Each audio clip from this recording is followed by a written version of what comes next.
Hi friends, in this video I am planning to explain what is Sri Lankan economic crisis and what are the causes of Sri Lankan economic crisis and what are the effects of Sri Lankan economic crisis and how it will influence the other economy. So here we are going to discuss about some of the characteristics of Sri Lankan economy. The Democratic Socialist Republic of Sri Lanka is an island country in South Asia independent on 4th February 1948. The total population of the particular country is estimated as 22,156,000 and density of population is 337.7 per square kilometer. Then GDP per capita of that particular country in purchasing power parity, it is 3,682. It is all over the world, it is 144th rank. HDI value is 0.782. It is showing that the particular economy's standard of living is comparatively better. Then currency, they are using a Sri Lankan rupee. We will call it as LKR. So from the news, we all heard about there are so many problems are happening in Sri Lanka, like fuel shortages, scarcity of essential goods, fruits and vegetables, and daily power cuts, and this we will be say that disrupted water supply and escalating debt. So these kind of news are very common in nowadays. So all these together we will call it as an economic crisis. So here I am planning to discuss about why Sri Lanka is facing this economic crisis. The basic reasons for this economic crisis are mismanagement of external debt, shortage of foreign currency reserves, then dramatic changes in tax policies in 2019, a tourism industry in Sri Lanka is declined, and agriculture sector reforms. So these are the common reason or a general reason for this present economic crisis in Sri Lanka. Actually, one of the main reasons for this present economic crisis in Sri Lanka is mismanagement of external debt. External debt means that how much amount of money that particular country borrowed from other international institutions and other countries. Actually, previously, Sri Lanka will be considered as a low income country, but after that, we are considered Sri Lanka as a middle income country. So, an increase in the interest rate for external debt because of changes in the economic status from low income country to middle income country. That is one of the basic reason why their external debt is increasing. Previously, they are classified as a low income country. If a particular country is in low income, they can able to get a cheap interest rate loan from international organizations and other governments. But now Sri Lanka will be classified as a middle income country, so that their external debt interest rate will be higher. So that we can see from the figure, the government debt in US dollar, how in Sri Lanka we can able to see that in January 2019 we can able to see that it is how much, and in October 2021 it is how much. We can see a positive trend. That means that it is from 65,884.708 billion to million to how much, 85,687.118 million. So that much external debt is increased. Not only a 1 or 2% increase, it is a huge increase in external debt. Actually, in this figure, we can see that external debt as a percentage of GDP. So GDP means we know that the total amount of goods and services produced in an economy with available resources fully and efficiently utilized at a particular period of time. So how much amount of debt a particular country is having, and it is how much percentage of GDP. For example, we can see that in 2012, we can see it in 2012, they are having a 68.7 percentage of GDP is their debt. That means that entire GDP, entire total outputs, 68 percentage is their debt amount. For example, if they are paying means entire GDP from the GDP, 68 percentage if they are paying means they can clear it out. But when it comes to the 2020, the external debt is 101 percentage. That means that if they are giving their entire gross domestic product as a debt payment repayment, even though they can't able to pay it, why? Because still 1% extra they needed. So this is what we are calling as an economic crisis in Sri Lanka. So external debt as a percentage of GDP is more than 101%. Actually, it is in 2020 figure. So in after that COVID pandemic and all those things may be affecting little more impact. So available data says that it is more than 101% of the GDP. So external debt will be considered as a most serious reason or a most immediate reason for this economic crisis. Moreover, balance of payment deficit is another one factor which is again creating situation more worse.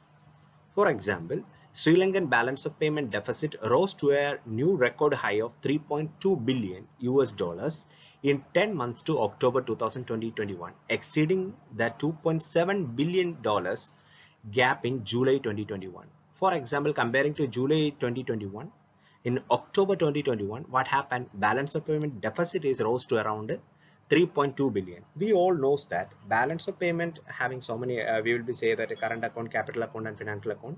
In this one, most important factor is we will be say that a current account having a trade in goods, will be say that export and import of goods, and trade in services, that is export and import of services, investment income and current transfers. When it checks to the 2012, balance of payment deficit was around minus 6%. We'll be say that minus 6% of the entire GDP is there balance payment deficit. So when it comes to the 2000, we'll be say that 2018, that was around a deficit was around a minus 3%. We'll be say that a deficit is around 3% of the GDP. So when it comes to the 2020, we'll be say that 2020, we'll say 2020, in that situation balance payment deficit was reduced a lot. That means Sri Lankan economy is performing very good in the case of balance payment. But after 2020, we can see that there is an increase in the current account deficit of the balance of payment. That is also give a momentum, or that is also just accelerate the economic crisis, because they don't have enough money to pay for their imports.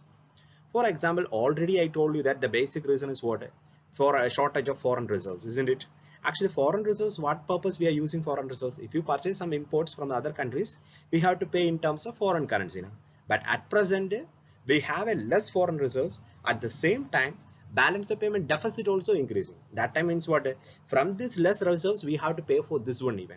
So automatically, what will happen to the situation? Situation will become little more worse. So here we are just looking about the export performance of Sri Lanka. Until from 2018 to 2019, we can see that there is an improvement in economic exports. But from 2019 to 2020, there was a fall in the export. So in the case of import performance, you can see that in January 2021, imports are reducing, but it is fluctuating, but it is less. We will be say that it is at the lowest level. But in Jan 2022, import level is too high. That means that we will be say that after pandemic, the situation, the Sri Lankan economy imports are comparatively higher. So export, I told you that previously export is reducing and import is increasing. That's why balance of payment deficit is increasing. The another reason for this Sri Lankan crisis is that depreciation in the value of Sri Lankan rupees. For example, depreciation of currency will increase the burden of debt. For example, you can see in this chart, it is an exchange rate figure of Sri Lankan rupees and a US dollar. In April 2020, if Sri Lankan people are borrowed $1 from USA, means they have to pay only how much? 192. Okay, I'm just round off and I'm saying that 192 rupees, Sri Lankan rupees, they have to pay to the US people. But today's exchange rate is that $1 is equal to 290. So today means they have to pay how much? 290. So you see that how much exchange rate in here, even we are saying in March 2021 it was 196, but today's exchange rate is at $290. So just imagine that it will go somewhere here. So that much the value of currency they depreciated. Once the value of currency is depreciated, really the debt burden of that particular country is increasing. For example, previously if they borrowed means they have to pay only 192 Sri Lankan rupees. But now means they have to pay around 290 Sri Lankan rupees. So just imagine that how much the burden of the debt is increased. So in following this time period, we can see that after the pandemic, Sri Lankan currency is depreciated a lot, more than 100% or something it is depreciated. Just imagine that how, so the impact of that particular debt will be very huge. Already they have a burden, debt burden. Then again, what will happen? The burden of debt will increase. The another important reason for this economic crisis is the shortage of foreign currency, or we'll be say shortage of foreign reserves. So to maintain liquidity in case of an economic crisis, for example, the basic reason why we are keeping these foreign reserves is that maintaining liquidity. For example, in case of an economic crisis, we have to maintain liquidity. Due to COVID pandemic and low business confidence, we'll be say that already Sri Lankan economy is facing so many civil war and all these financial problems. So automatically we can see that along with that, the COVID pandemic also will affect the businesses, so that businesses lose its confidence. So temporarily suspended the local exporters' ability to produce goods. So that cut off the supply of foreign currency to pay off for the imports. In this case, the central bank can exchange its foreign currency for the local currency, allowing them to uh, pay for and receive the imports. For example, if they want to purchase something from other country, means they have to pay in terms of foreign currency. No? So central bank will use what this foreign reserves to help that one. So maintain the liquidity. That is a basic reason why we are keeping the foreign reserves. Then foreign investors will get disturbed due to the economic crisis and pandemic. It is reduce their business confidence. So automatically what will happen? Foreign investors are not at all confident about the Sri Lankan economy. So they are withdrawing their deposits from the country's bank, creating a severe shortage in the foreign currency. If they withdraw their entire foreign currency, foreign investment, foreign direct investment, this pushes down the value of local currency since the fewer people want it. So the demand for currency is falling. So that what will happen? The value of currency is also falling. That makes imports more expensive. When the currency is depreciated, export price will fall and import price will increase. Now, so import will become more expensive. So you have to pay more currency for imports. Now. So that time it will also reduces your foreign reserves, creating an inflation. That is called imported inflation. Then the central bank supplies foreign currency to keep the market steady. It also buys the local currency to support the value and prevent the inflation. So when the government is trying to control the inflation, they will be trying to maintain the demand for our currency and supply of our currency by using these foreign reserves. That also will affect the stock of foreign currency reserves in that particular country to meet its external obligations. For example, this includes the international payment obligation. For example, if you borrowed some money, means we have to repay it, isn't it?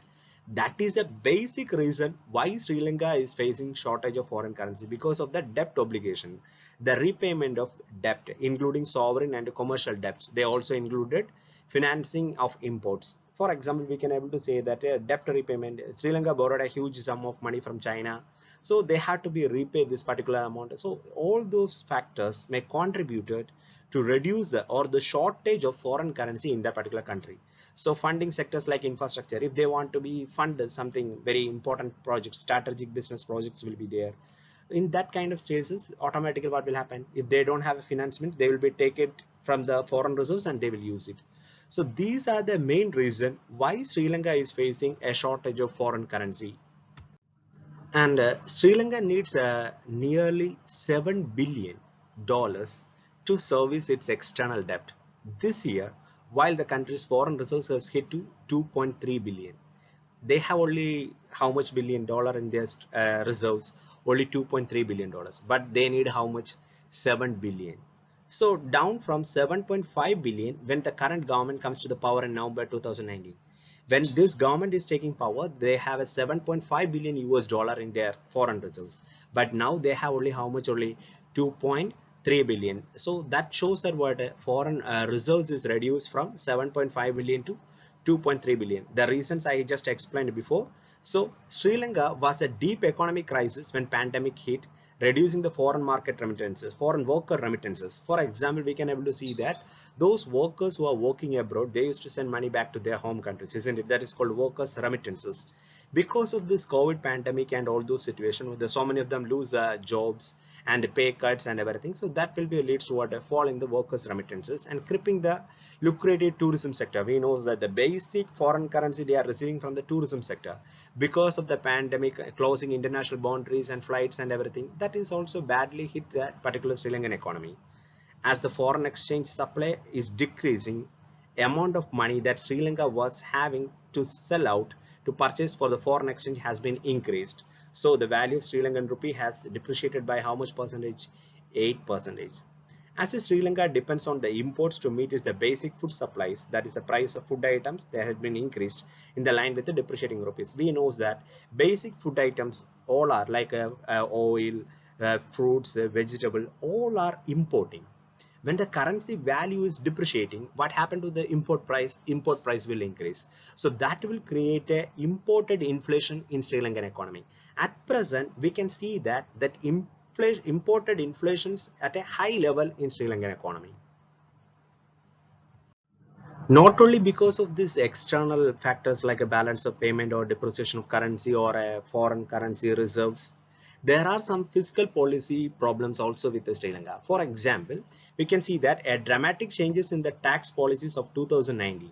In December 2019, President Rajapaksa cut the value added tax VAT from 8% from 15%. Previously it was at 15%, but now it is reduced to how much percentage? 8%. VAT means we know that it is a tax on goods and services. Actually, they reduce the tax of goods and services from 15% to 8% and abolish seven other taxes completely they are abolished, then including 2% national building tax paid by the businesses. Actually nation building tax also they have to be reduced by 2%. So overall we can able to see that we already facing the problem or shortage of money. At the same time government what did, government reduces the taxes, even that will affect what, it will affect the physical position or physical balance or a budget balance. We can able to say that government tax revenue, how it will be. Until 2017 there was an increase in the government tax revenue, we can see that. But from after 2017 to 2020 we can able to say a fall in the tax revenue a lot. If the government doesn't have a money to maintain its day-to-day expenditure like a current expenditure, capital expenditure, and a transfer payments, so many expenditure is there, isn't it? If government doesn't have a money means what they have to do, there is no other choice, they have to borrow it from others, isn't it? So already we are having a debt repayment as a huge problem. In this situation tax revenue is also reduced, that will be creating a budget deficit. So government doesn't have any other choice, they have to borrow from others. Actually, another one factor which is contributing to the economic crisis in Sri Lankan economy is that tourism industry in Sri Lanka is declining. So here we can able to see that the percentage change in number of tourist arrivals and the tourism revenue, the revenue from the tourism sector. Percentage change only we are saying. So we can say in 2010 there was a 60% change was there, but when it comes to the 2018 there was only a 10% growth only there. So growth is there, but at a very slower rate. Comparing to 2010, it is a 60%, but now at a 10%. So that shows that the total amount of foreign revenue you are receiving will be falling. So that will also increases the economic crisis in Sri Lanka. Last but not the least, how agriculture sector reforms influencing the Sri Lankan crisis. For example, Sri Lankan president seeks to make a Sri Lankan agriculture fully organic, which will significantly decreases the domestic food production and causes further rise in the prices. Capping of food prices could also lead to severe shortage because of the demand exceeds the supply at the price fixed by the government. When the supplies will be seized from the traders, it will be leads to further drop in supplies and higher prices for the essential goods. We already knows that as agricultural sectors is a most important sector for the Sri Lankan economy, because we will see that it is comparing to service sector it is very less only, but even though we will be say that the tea and other vegetables are produced in Sri Lanka is one of the factor which is contributing to the GDP. But what happened is that all of a sudden, without further any notice, the government is introducing that we are shifting, we are banning entire chemical fertilizers and pesticides in the particular economy. We had to be go for fully organic. That will affect water. The particular production will be reduced very lot. Then at the same time, the price capping of the food will be say maximum price and minimum price for the particular food. That will also be creating what a excess supply. Excess supply means what the prices will be say that um, price is above the equilibrium, that will be create an excess supply. If the price is below the equilibrium means what will happen, it will be leads to an excess demand. Here in order to support the people of Sri Lankan economy, that what government is that they fix a maximum price is below the equilibrium, so that it will be create an excess demand that may again create what give a momentum to increase in the inflation rate. So So when we are concluding this discussion, there are so many factors contributed for the Sri Lankan's debt crisis. The most important reason for this debt crisis is mismanagement of external debt and shortage of foreign currency reserves. These two are the most important factors, or we will say that these are the basic reason why this crisis is happened. Then other factors is contributing to the depth of the impact is that the dramatic changes in tax policies, tourism industry decline, and agriculture sector reforms. So overall, actually through the sound fiscal policy and monetary policy and supply side policy, with the help of foreign aid and loan from International Monetary Fund and international organizations, Sri Lanka can able to overcome this crisis. Thank you.